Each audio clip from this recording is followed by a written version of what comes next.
No, it's funny. None of us really had a traditional cyber background. Tom started out his career as a geologist, and Keith actually started out selling like furniture. He's a salesman.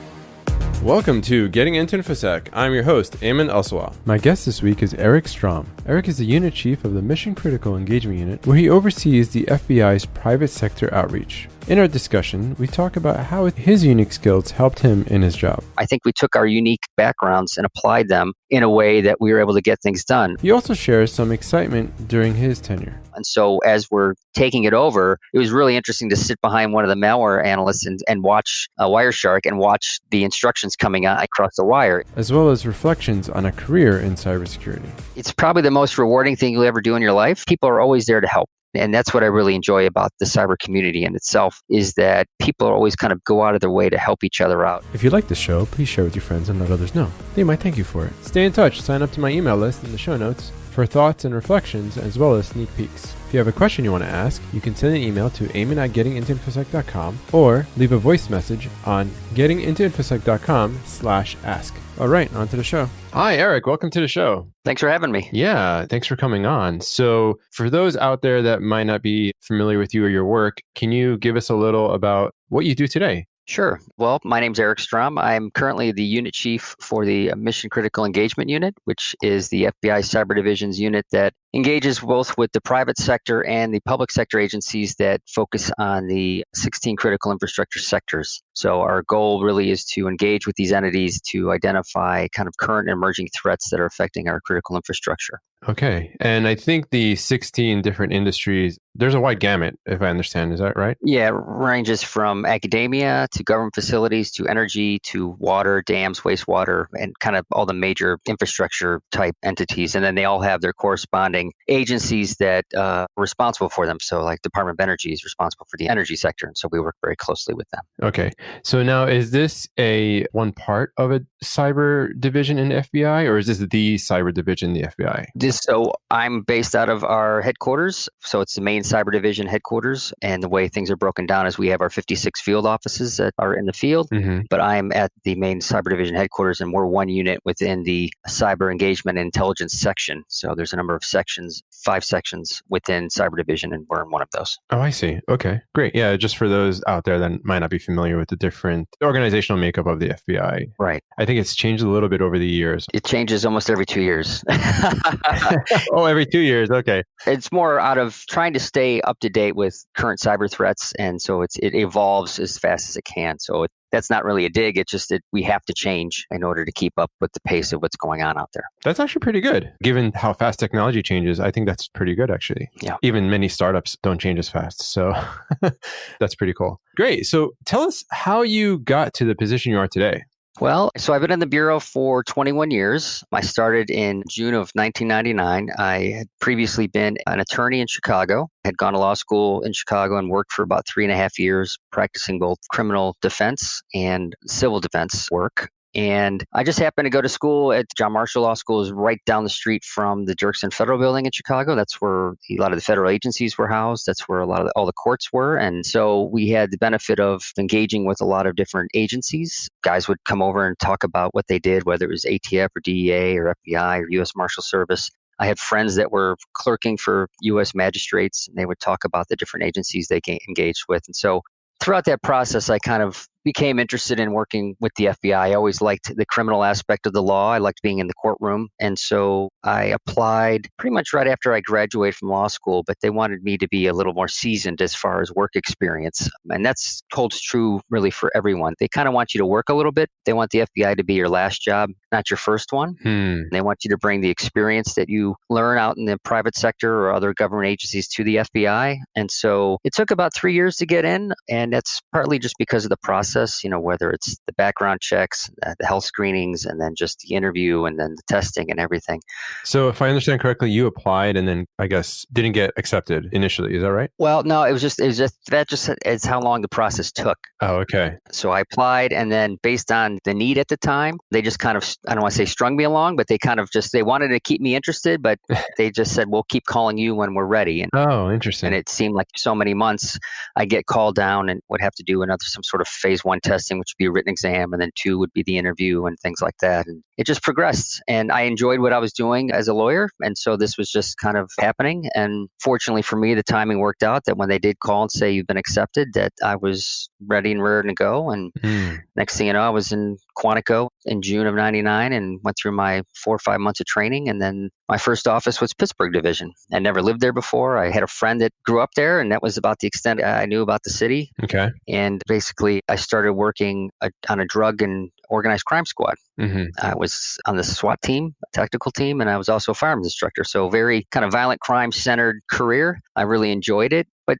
as the years went on, there were some supervisors and other people that I met, and one of which was a man named Dan Larkin. And he had this concept of creating a shared space where we would work with industry and academia and law enforcement to try to tackle this emerging cyber threat that was growing. And this is in the early 2000s. Okay. We had already created the Internet Crime Complaint Center, which is down in Fairmont, West Virginia, which takes in a lot of victim complaints. At the time, it was a lot of like frauds on different payment platforms and things like that back in the day. And he wanted to create a similar platform that companies could go to about different frauds and other cyber threats that were facing them. So we kept in touch. He eventually created this new group, and they built this nonprofit called the National Cyber Forensics and Training Alliance, NCFTA for short. And they embedded an FBI unit in there. And he asked me if I was interested in coming over and working it. And I had never really worked cyber threats before, but I had worked a lot of Russian organized crime before. And the Russians were very involved in pretty much everything from violent crime to art theft to healthcare fraud, and then to this kind of emerging cyber threats. Right. And so it piqued my interest. And so I worked in this kind of unique setting, not having any cyber or InfoSec background at all. Again, I was a lawyer by trade, and I basically just was immersed in these kind of new threats. We looked at spamming and phishing and the emergence of botnets and things like that. And I just learned along the way. I learned through repetition. We had a lot of young graduate students that comprised the nonprofit staff, and a lot of them were either computer scientists or into InfoSec, but they also had sociologists and other kind of unique job or study positions that kind of brought a holistic look at the threat. And it really kind of gave me a better perspective on cybercrime, because it's like looking at an onion and you start peeling away all the layers, anonymization and things like that, until you finally find that individual organization that's responsible for it. And so how we got to that middle part was really what I focused in on, because if you're new to cybersecurity or InfoSec, it's kind of overwhelming. I likened it to math. I got in really early and I kind of kept up to date as the years went on. But if you're coming in kind of the middle or towards the later part, it can be, you don't understand the historical significance of why certain countries do what they do or why certain actors are doing what they're doing, because there's a lot of repetition along the way. Right. Okay. And so you're at this nonprofit, which is interesting in and of itself. And you're an FBI embedded in the nonprofit and doing these investigations. Yes. I was one of the headquarter unit. So we were considered an offsite. So we were assigned to Washington, D.C., but we were located within this nonprofit in Pittsburgh, Pennsylvania. Okay. And there was 6 or 7 of us that were embedded with a unit chief. So Dan Larkin was my boss. And we all looked at different threats that were kind of dominating the cyber field at the time. And like I said, there was the spamming, there's phishing, there was kind of the online frauds that you were seeing, whether it was online pharmaceuticals and other related things. And then we started looking into what we call the underground forums. And that's where really kind of piqued my interest, because I likened that the closest to organized crime. Okay. And although I like to call it disorganized crime, because unlike the mafia families and things that you are familiar with in New York and Chicago and other places, these were organizations of individuals that had certain specialties or experience or expertise, and they would get together to do these different frauds online. And so that was really interesting to me. And they were global. It wasn't like kids in the same neighborhood or in the same city. You had a Turkish kid, and then you had a kid from Russia, and then you had some kids maybe from down South America. And they all kind of linked up on these forums and were able to execute these different online cyber threats. And so I found that very fascinating. And so much so that we ended up taking over one of these underground forums. It was the first time that the FBI ever did that. The forum was called Dark Market. And a colleague of mine, Keith Malarski, was our undercover officer, and I was the case agent. And then we had another colleague, Tom Grasso, that was really in charge of kind of the technical aspects of things. Now, it's funny, none of us really had a traditional cyber background. Tom started out his career as a geologist, and Keith actually started out selling like furniture. He was a salesman. Wow. And I was a lawyer. But the three of us together, we had interest in information security and cyber. And I think we took our unique backgrounds and applied them in a way that we were able to get things done. I mean, Keith is the great example. I mean, here's this guy who was a salesman before he got into the FBI. And essentially his job as an admin for this forum that we took over was he was selling these guys on believing that we were just as bad as they were. Right. And we were really successful at it. So we ran this forum for 2 years. We prevented about 70 million in loss, and we arrested a little over 75 folks globally. And the really important thing about this case, aside from the fact that it was kind of a game changer for the FBI, it was the fact that we really started to develop our international relationships with our foreign partners and police partners. We were working a lot with the Germans, a lot with the UK, Turkey. We had a Turkish police officer embedded with us for almost a year. We also worked with Switzerland, Belarus, and a couple other countries. And that really kind of made us realize at the time, and I'm talking 2006 to 2008, that we can't do this on our own. And this is a global threat, and these actors are everywhere, and we really need to rely on each other to work well together. And that what's really actually prompted my interest to try to work overseas later in my career. Nice. So kind of like how your targets were getting together across the globe, you as well, on the other side, were getting together with partners across the globe as well. That's correct. Yeah, our initial group that we developed, which we called the Foreign Threat Focus Cell, was Germany, the Netherlands, Lithuania, Ukraine, the UK, and Australia. That was kind of the first 6 countries that we really worked with on a consistent basis to try to deconflict and coordinate, because what we also realized is a lot of these subjects that were attacking different countries were also attacking our partners, and they were opening cases against them. So just as a matter of efficiency, we were like, well, wait a minute, like we're also looking at this guy. And so we would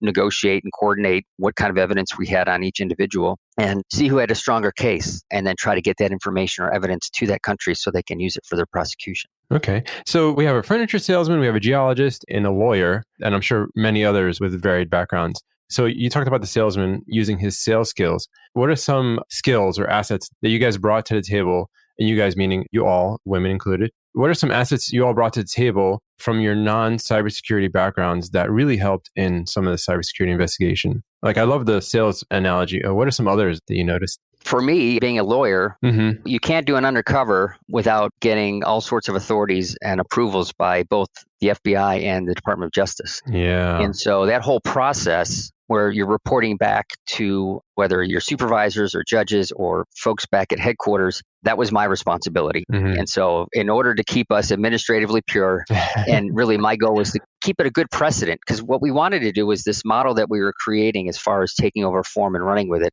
we wanted it replicated in other investigations in other fields. Gotcha. And really, in theory, because we were a headquarter unit, we were kind of at a disadvantage because headquarters is not like the field. The field has ready access to U.S. attorneys. They have an evidence room.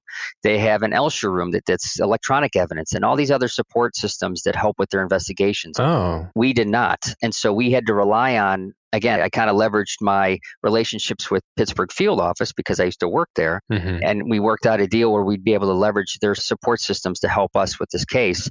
And in return, we were then referring cases on subjects out to other field offices like New York or Omaha, Nebraska, or Chicago. And so we became almost like a referral mechanism, both internally within the United States, but then also externally with our foreign partners. And I'd be remiss in not saying that we also work very closely with the U.S. Secret Service, because they also were kind of getting into this field at the same time. Obviously, one of their mandates is looking at financial crimes, and especially online. And so we did a lot of deconfliction and coordination, both with their headquarter units as well as their local Pittsburgh office, which was very helpful. And then in return, a lot of the stuff that we were able to identify in our case solved a big case for them. They had a case against a gentleman named Max Butler, who was actually arrested out in San Francisco.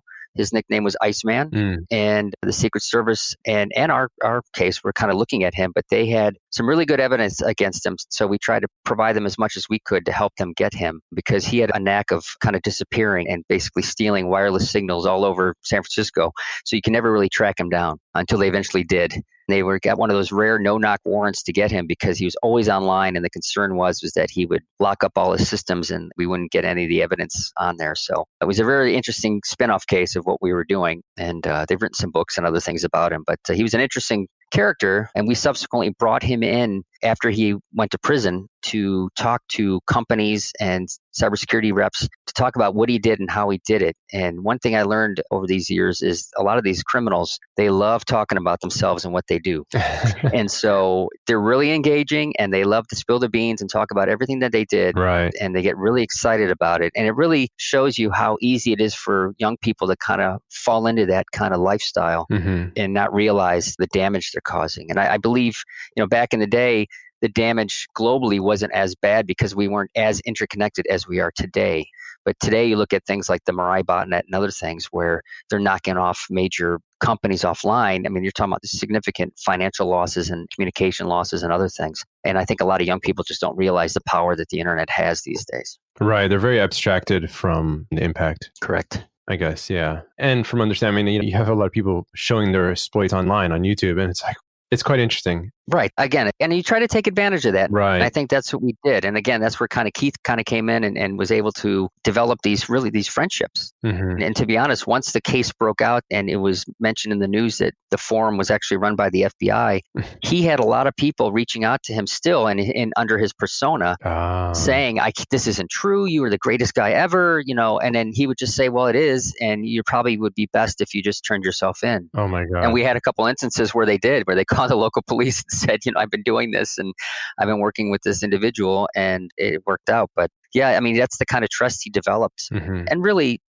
trust is the big word here, because between myself and Tom and Keith, the trust we developed both with partners in law enforcement, our foreign partners, and really the private sector partners. Because as I mentioned, we prevented $70 million in loss. And so as these guys were posting bank accounts and brokerage accounts and other things online on this forum, we were scraping those out and then contacting these different companies saying, hey, we're seeing your client's information being sold. And they would confirm, yes, that is. And so they would take matters into trying to mitigate those losses. And so in doing that and having that kind of two-way exchange, we really developed solid relationships that the FBI could then leverage later on, and vice versa. We got to know a lot of these folks and what we were doing. And we had the benefit in our group in particular that, because eventually I took over this unit in 2010. Okay. And we were together for almost 10 years, which is really unheard of in government speak. Most people kind of move to different positions, but we really enjoyed what we were doing. And we could see that it was a tangible difference that you can see being made, which is another thing. Cyber cases can be long-term and time-consuming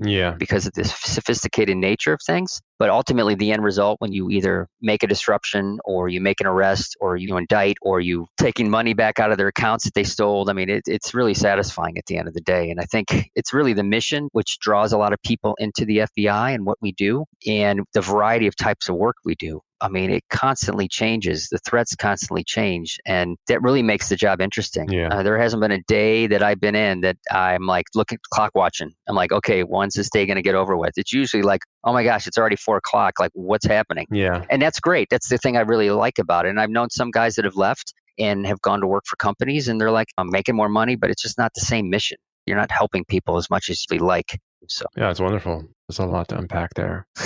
And now a message from our sponsors. Are you experiencing malware and bugs in your data center? Seeing payload droppings on your servers and equipment?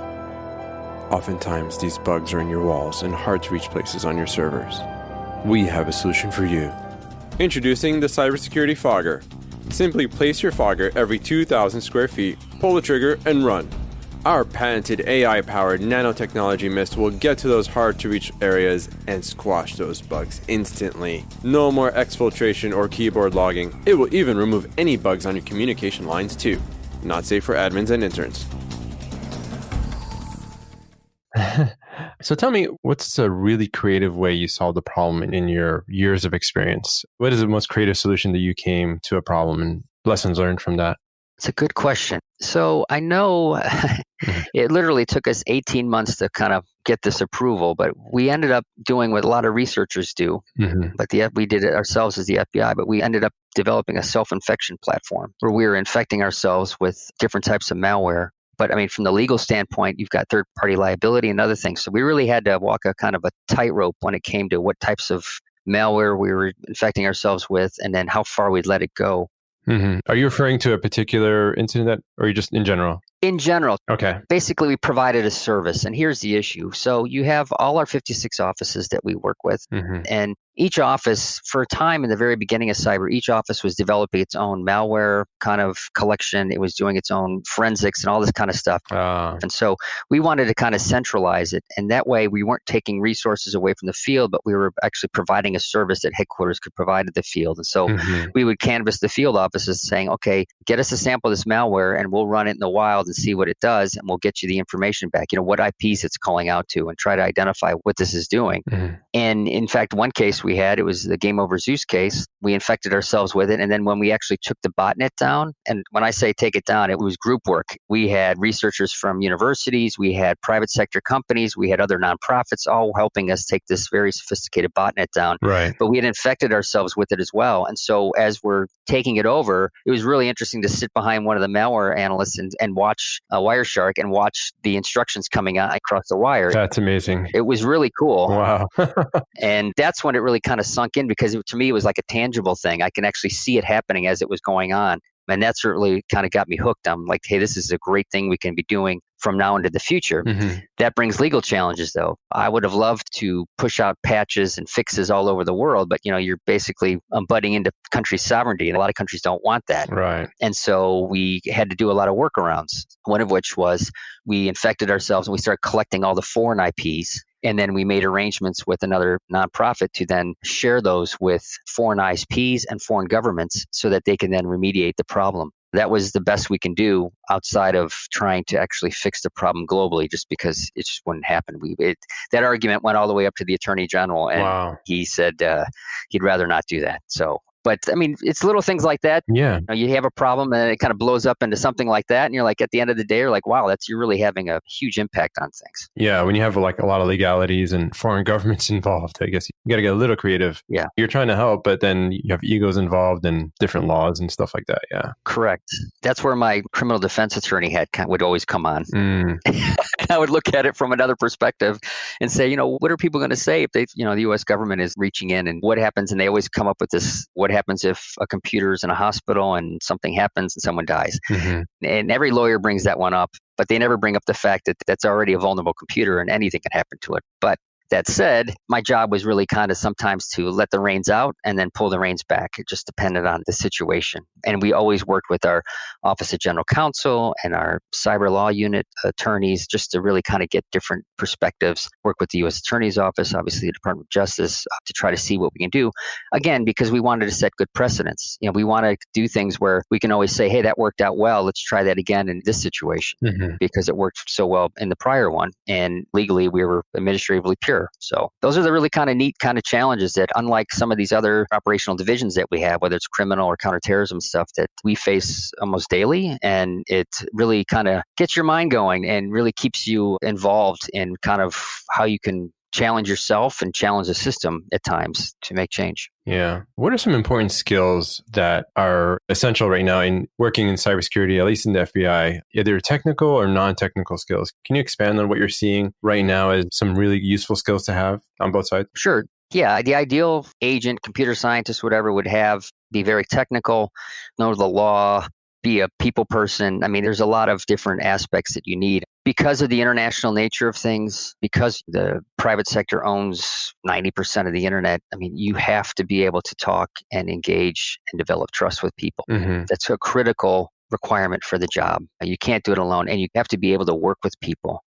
Sometimes investigators, whether they're with the FBI or other agencies, tend to get, this is my case and I don't want to harm it. And if I share something, it's going to blow the whole case. But what they don't realize is that these cases, you don't have it corralled. It's being worked globally. And so you really got to get the word out there on what's going on.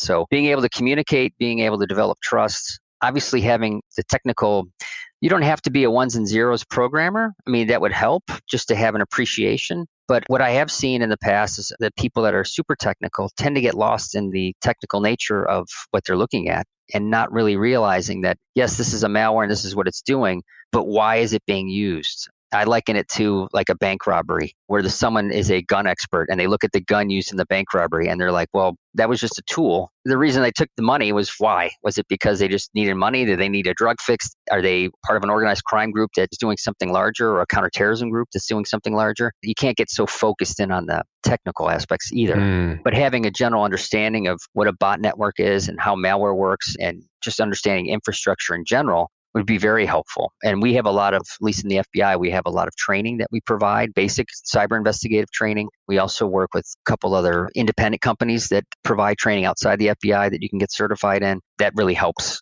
And again, like I learned basically from sitting in a very unique environment and was immersed in it. And unfortunately, not everyone really gets that opportunity. But having just a basic awareness would definitely be helpful. And then being able to speak in front of people. We do a lot of conferences. We do a lot of media interviews. You're constantly trying to sell your investigation to U.S. Attorney General's office, executives within the FBI. I mean, you might be briefing the FBI director at some point on the case. And so that's just another aspect of what makes a good investigator. Let's step back for a second. What are all the different positions that the FBI has in its cyber units? Sure. At the field level, and so in a field office, you'd have a special agent that would be a cyber investigator or focus on cyber investigations. And then part of that squad that would make up that group would be the special agents. You would have computer scientists assigned that would do a lot of the malware analysis and other tracking. You'd have intel analysts that would kind of make connections between maybe the group or the individual that you're looking at, or the type of malware and what it's attacking, and kind of writing reporting on that, both for consumption internally within the FBI or with our partners in the larger kind of intel community, or even in the form of a PIN or a flash, which is what we provide to our private sector partners.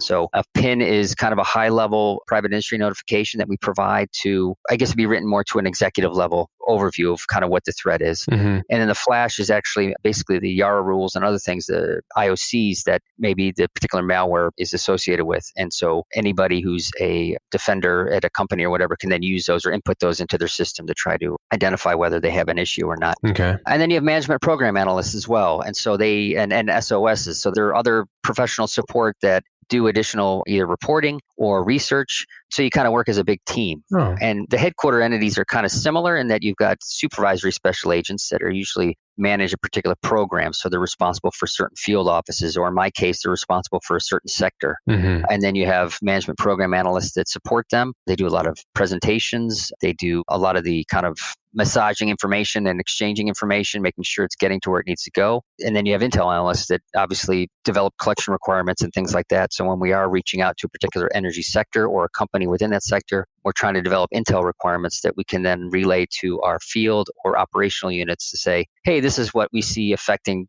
the oil and gas sector. You know, what are we seeing out there from nation state actors or criminal actors, and how they may be trying to exploit these vulnerabilities that we're identifying. And then we try to circle back to those companies in that sector saying, hey, this is kind of what we're finding. Have you seen any of this? And if so, can we share it to the broader audience so that the sector itself can be strengthened? Okay. So it seems like a wide variety of positions. There's a lot. I mean, it's grown over time. Yeah. And again, it's really a kind of a team atmosphere. Everyone is providing some important aspect to a cyber investigation. There's a lot of analysis behind things. You're constantly getting information back from legal documents and subpoenas. And so someone has to analyze that information, which would either the professional support, the MAPAs or the SOSs or the intelligence analysts, and try to make these connections as to, okay, where is this group really located, or where did the money go, or who are they working with, that kind of thing.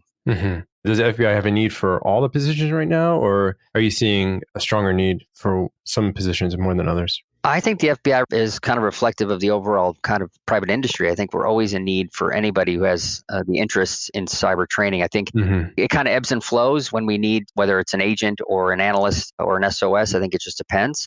But that shouldn't dissuade anybody from applying. I think the Bureau, after 9/11, cyber became one of the key backgrounds that we were looking for, as well as like language ability and things like that. It used to be just attorneys, lawyers, police, and military. And then they kind of started opening that aperture up, and cyber was one of them. And so if I'm ever out and about at a recruiting event or a major cyber conference or something, and I'm talking to people, I'm always trying to convince them that, hey, this is a great job. You're more than likely going to be traveling around the world. So you'll be using a passport. You'll need a passport if you don't have one. It's Okay. you kind of run through it. Every new agent's class, it's like I always tell the instructors, you got to emphasize the fact that they need to get their official passport, because literally within weeks or months, they may be already going over to Germany or wherever, because that's where their case is taking them. Right. Wow, that's amazing. I've had people email me, like law enforcement, police officers looking to get into cyber. Do you have any specific advice for them? Someone in law enforcement, general law enforcement, looking to get into cyber, either at the FBI or just in general. Do you have any advice for them how to do so? Sure. I mean, nowadays, I think every federal agency has some sort of cyber investigative branch or unit or squad or something, or out in the field. And it runs the gamut. I mean, if you associate crimes against children, the dark web, the drug-related cases and things like that on there. So, I mean, there's a lot of variety now with agencies. There isn't just one or two. I think most of them have some sort of cyber component. Okay. What we're trying to do with a lot of police departments is all of our 56 field offices have CTFs, cyber task forces. Okay. And we're always trying to encourage them to provide investigators, detectives to join our CTFs. Again, because they're getting a really broad brush of what's affecting not just their area of responsibility, let's just say it's Dallas, but you're looking at the threats across the country and across the world. When I was an ALAT, Assistant Legal Attaché in The Hague, I remember supporting a case out of Dallas, and it was a task force officer that was working. I think it was a ransomware case or something. And I thought that was really cool. Here's an officer that joined the task force, and now he's working an investigation that would bring him overseas. Now you have to ask yourself, how is that helping the Dallas Police Department? Or I think he was with Fort Worth. How is that helping Fort Worth? Well, in a way it is, because if you can get the individuals responsible for this ransomware campaign that's hitting school districts and local governments and police departments, well, then you're solving a problem for the United States. And ultimately that's going to show the benefits. And it's also, to be honest with you, I mean, if you can do that and have that kind of background, to be honest, when you retire, I don't want to say the sky's the limit, but I mean, you would really be marketable in the private sector with that kind of background. I was going to say that experience is so valuable. Yeah. And just in basic way of life. I felt when I went to law school and having a legal background and knowledge and how I was able to navigate through life, these days you need to have some sort of basic Infosec or cyber background, because I mean, just look at these virtual schools around the country. I mean, helping a child, trying to log in and figure out what's going on. Yeah. I mean, just having the basic understanding of how your home network works is helpful. So, I mean, it's very important. One other thing I like to mention is our NCI-JTF, which is the National Cyber Joint Investigative Task Force, which the FBI runs in collaboration with 20 other agencies. I think we're renewing, it's almost like an internship or a fellowship that we have with local and state police departments, where we're bringing in different folks to have them work in kind of this collaborative environment to learn more about what we're doing on the cyber front at the federal level and how we're collaborating through the interagency. And then we also have our National Academy at the FBI that we always bring state, local, federal, and foreign partners in. And we've been really trying to push providing cyber training at those events so that they're armed with more awareness. So when they do go back to their departments, they have a better idea of what's going on. It's interesting. A lot of these state and local departments don't have responsibility for their IT department. That's usually from the city or the county. And yet when there's an event like a ransomware attack and their files are locked up, or say someone goes in and starts manipulating electronic evidence, I mean, those are major issues that these guys need to know about. And that's what we're trying to promote to a lot of these, what we consider up and coming folks that are selected or nominated to be at the National Academy. Okay, that's great. I mean, first of all, does the FBI love acronyms, or is it? You can't be in government without loving acronyms. I mean, that's the way of life. It sounds like it, yeah. Yeah. So the NCI-JTF is a bunch of, I guess, agencies. I just looked it up here online. Are you saying, is this a way for local law enforcement folks to get involved? Can you expand on it a little bit? So the NCI-JTF is more or less the kind of the federal collaboration looking at threats. Oh, okay. But we do have like a fellowship program with state and locals to expose them to that, so that they have a better understanding of kind of the resources available to state and local departments that are out there. I think sometimes there's a disconnect between the state and local departments, and they're working something locally, and then when it leaves the state, they're kind of like, okay, what do we do? And whether or not they have a good relationship with their FBI office or not, I mean, this at least opens their eyes to, hey, these are the resources that are out there. This is the Internet Crime Complaint Center where a lot of complaints are. I mean, I think a lot of local police would be surprised at how many complaints that are filed from their area of responsibility with the IC3. It could be $3 or $4 million of loss. Wow. And the local sheriff or chief might say, oh, this is a problem, but we can't really see it because we're not working collaboratively, because you have multiple agencies within a certain state and they're not really sharing all that information. It's all being shared federally. So, gotcha.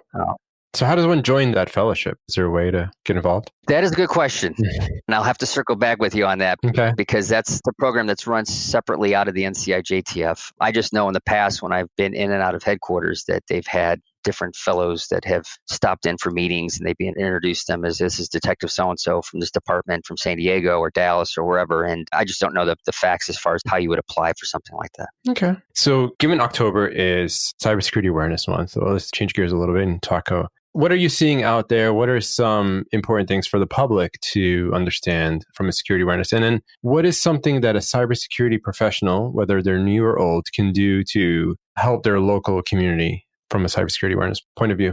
Well, I have this conversation a lot in the office. Right. Cyber can get really complicated real fast. Yeah. And usually my spiel when I'm talking to companies or partners, I always go back to football. It's all about blocking and tackling. It's all the basics. If you're running a company and you're the CISO or CTO or whoever's in charge of kind of the cyber infrastructure and responsible for cyber defense, it's really about informing the employees of what they should and shouldn't be doing. And that's a 24/7 job. Yeah. You're constantly training, constantly advising them, and you really need the full support of the C-suite in order to be able to push this down. And because if the C-suite's not paying attention and they're not being responsible, well, then the rank and file folks are going to say, well, they're not doing it, why should I? And that's really where your vulnerabilities pop up. It's not the computer or the types of programs, it's really the person behind the keyboard that gets you every time.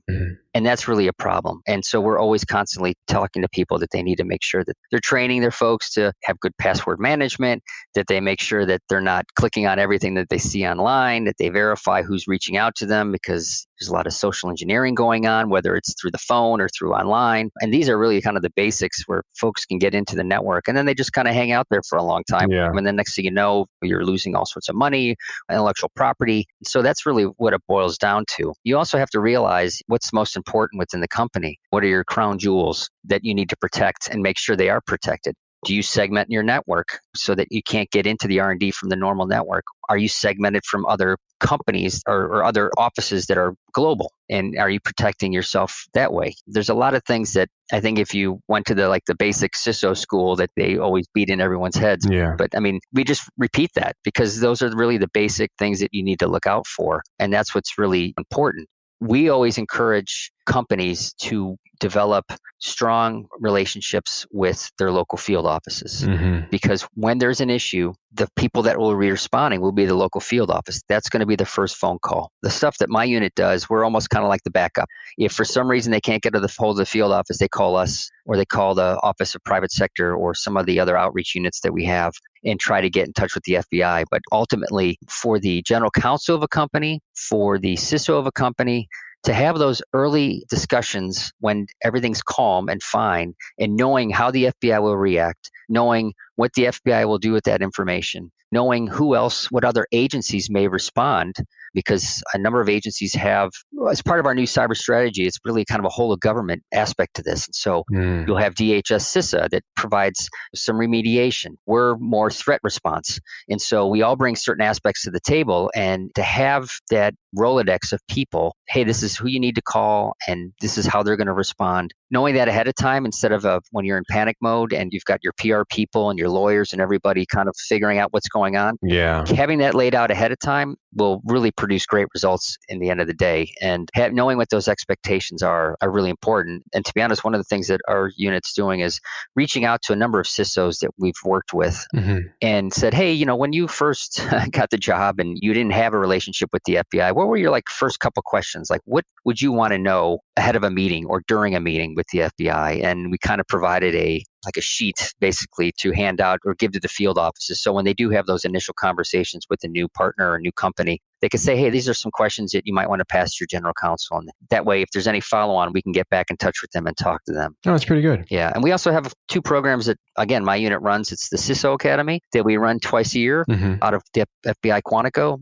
They're on hold right now because of COVID. Right. But typically we bring in 30 to 40 CISOs from around the country. They're usually nominated by the field offices, and we bring them in for 3 days, and they kind of see what the life is like in the FBI Academy for the agents and analysts that are going through the training. And then we have some briefings for them, panel discussions, and then it just kind of helps us spend time with them. We spend the whole week with them in the dorms and get to know them better. They really can't go off base, so they're kind of a stuck audience, so it's great. Oh, okay. And we also have these regional general counsel summits that we work with the field office on, so that allows them to kind of have these conversations with general counsel. We'll bring attorneys from the FBI, maybe from the U.S. Attorney's Office, and so they have a really good idea of, hey, where's our information going? Are we going to meet the media right away? What's going on? And there's a lot of misconceptions out there, and I think this is our effort to try to say, hey, no, it's not like that. Here's the U.S. Attorney's Office. They can seal things and keep them quiet ahead of time because obviously we don't want to affect an investigation, but we also don't want to re-victimize the victim, I guess, if that makes sense. So these are some of the things that we've been doing for the last couple of years to try to enhance those partnerships. That's great. So how can folks out there apply to the FBI if they're interested? So you can go to FBI.gov, and they'll have the various positions and a little description about which each one is responsible for and what their duties are and what they want to do. And that'll give them some background. And that in turn will, as they apply, then it would go into like kind of a pool of things, and they would start interacting with maybe the local field office.